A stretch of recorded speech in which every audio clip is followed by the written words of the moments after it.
आज के इस समारोह के अध्यक्ष भारतीय जनता युवा मोर्चा के प्रदेश अध्यक्ष श्री प्रांशु दत्त द्विवेदी जी,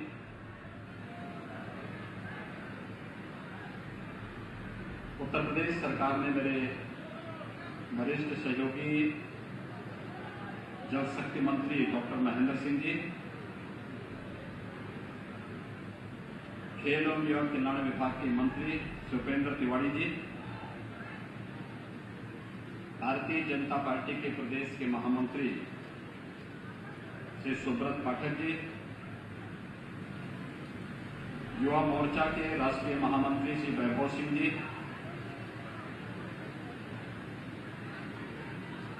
युवा मोर्चा के प्रदेश के महामंत्री श्री कमलेश मिश्र जी, नेहरू युवा केंद्र के उपाध्यक्ष श्री दिनेश सिंह जी,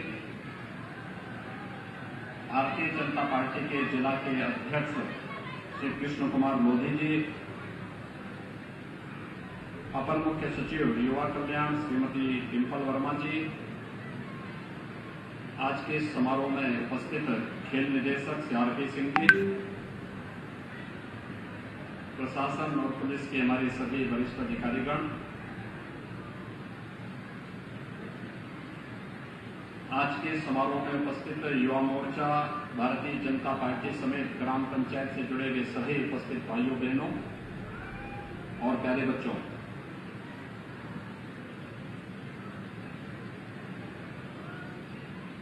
कोरोना महामारी के बावजूद दुनिया के खेल महाकुंभ में दुनिया के सभी प्रतिष्ठित खिलाड़ी एकत्र हुए हैं। भारत का भी अब तक का सबसे बड़ा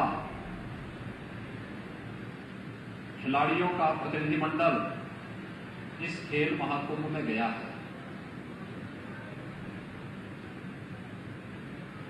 मैं युवा मोर्चा को धन्यवाद दूंगा कि उन्होंने अपने देश के खिलाड़ियों के समर्थन में चीयर फॉर इंडिया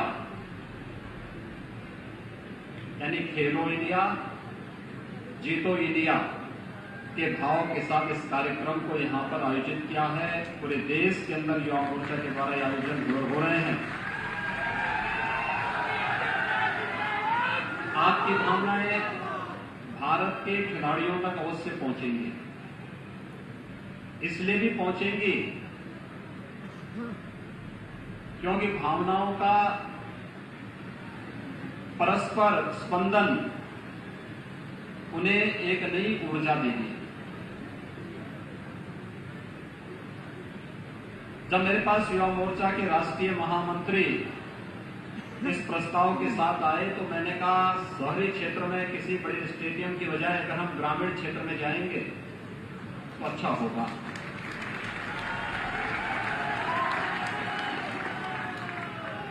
क्योंकि टोक्यो ओलंपिक में एक बात आपने देखी होगी कि भारत का पहला जो पदक है वह जीता है मणिपुर की सुश्री मीराबाई चानू ने।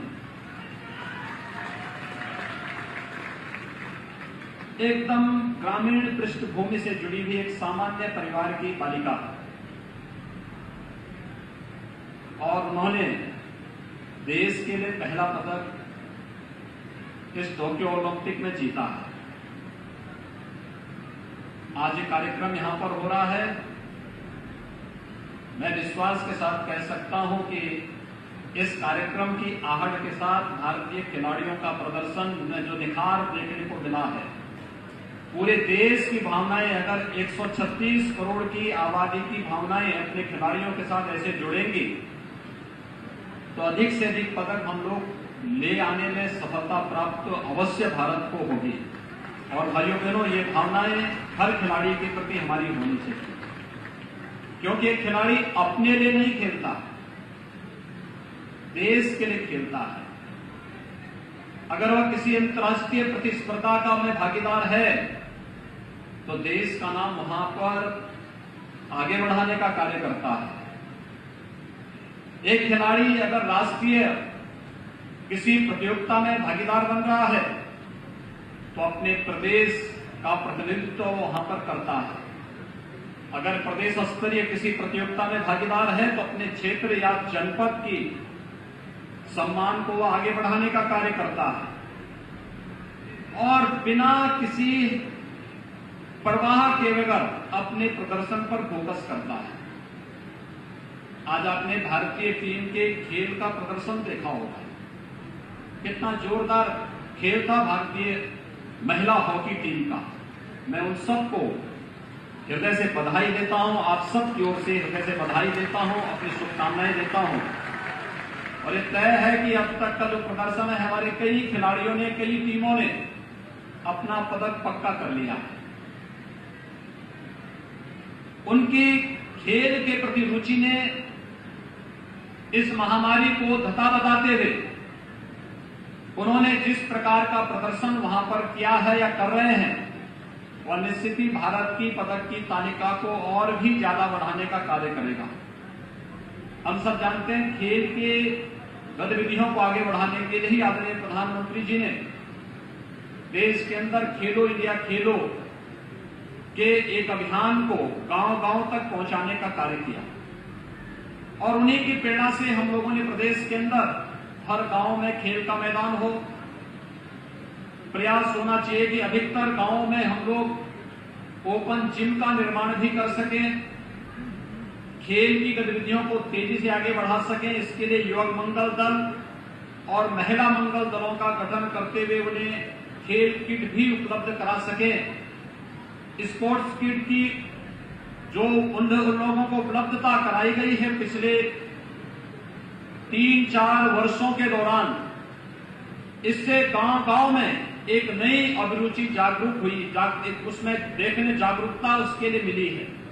और मुझे प्रसन्नता है कि इस ग्राम पंचायत में यह ओपन जिम का निर्माण भी अपने आप में बहुत अच्छा प्रयास है। ग्रामीण क्षेत्र में हमारा युवा जिसके पास अनेक संभावनाओं से वो भरपूर है, अगर उसे इस प्रकार की गतिविधियों में भागीदार बनने का अवसर मिलेगा तो वह जीवन के प्रत्येक क्षेत्र में, क्योंकि खिलाड़ी अपने आप में अनुशासित होता है, व्यक्ति का जीवन अगर अनुशासित नहीं है तो वह समय समय पर अपने पद से भटकने की अनेक संभावनाएं उसके सामने रहती हैं। और इसलिए आवश्यक है कि अनुशासित होकर के अपने कार्य के प्रति अपना ध्यान पूरा फोकस करे तो उसे निश्चित ही सफलता प्राप्त होगी। खेलकूद की गतिविधियों को ही ध्यान में रख करके प्रदेश सरकार ने यह भी निर्णय लिया है कि हम प्रदेश में एक स्पोर्ट्स यूनिवर्सिटी भी बनाएंगे। मैं देख रहा था अभी केडी सिंह बाबू स्टेडियम में उनके छात्रावास में खेलकूद विभाग के द्वारा जो छात्रावास संचालित होते हैं, जो बच्चे वहां पर प्रशिक्षण ले रहे हैं, उन बच्चों को आगे बढ़ने का एक नया उत्साह मिलेगा। प्रदेश के 10 खिलाड़ी टोक्यो ओलंपिक में भाग ले रहे हैं। मुझे विश्वास है कि प्रदेश सरकार ने जो निर्णय लिया है कि प्रदेश का जो भी खिलाड़ी स्वर्ण पदक जीतेगा, प्रदेश सरकार 6 करोड़ रुपए की राशि उससे राज्य सरकार की ओर से अलग से उपलब्ध कराएगी। रजत पदक पर 4 करोड़ की राशि और कांस्य पदक पर 2 करोड़ की राशि राज्य सरकार उन्हें प्रदान करेगी। हर एक स्तर पर खिलाड़ियों को प्रोत्साहित करने की राज्य सरकार के प्रयास हैं। हम सबकी भावनाएं अपने देश के उन सभी खिलाड़ियों के लिए जो टोक्यो ओलंपिक में भागीदार बन रहे हैं या भागीदार बनने वाले हैं, उन सब के प्रति वे देश के लिए खेले, देश के लिए अच्छा प्रदर्शन करें, अच्छा पदक प्राप्त करें और भारत को दुनिया के सामने खेलों के क्षेत्र में भी आदरणीय प्रधानमंत्री जी की भावनाओं के अनुरूप आगे बढ़ाने का कार्य करेंगे। इस विश्वास के साथ मैं युवा मोर्चा की उत्तर प्रदेश टीम को हृदय से इस कार्यक्रम के आयोजन के लिए बधाई देता हूं, शुभकामनाएं देता हूं और आप सबसे अपील करता हूं, अभी कोरोना महामारी समाप्त नहीं हुई है। कोरोना महामारी को देखते हुए हम अभी मास्क लगाने की आदत से अपने को दूर न करें। क्योंकि बीमारी में बचाव सर्वोत्तम उपाय हो सकता है। हमारी लापरवाही न केवल हमारे लिए बल्कि अन्य लोगों के लिए भी खतरनाक हो सकती है। इसलिए अनिवार्य रूप से भीड़भाड़ वाले स्थानों में जाने से बचना, मास्क लगाना और उन सभी नियमों का पालन करना जो कोरोना महामारी को नियंत्रित करने के लिए शासन ने निर्धारित किए हैं, हम सब उसका पालन करेंगे। इस विश्वास के साथ भारत के गए हुए सभी खिलाड़ियों के प्रति मैं हृदय से अपनी मंगलमय शुभकामनाएं व्यक्त करते हुए आप सबको इस आयोजन के लिए हृदय से धन्यवाद देता हूं। जय हिंद।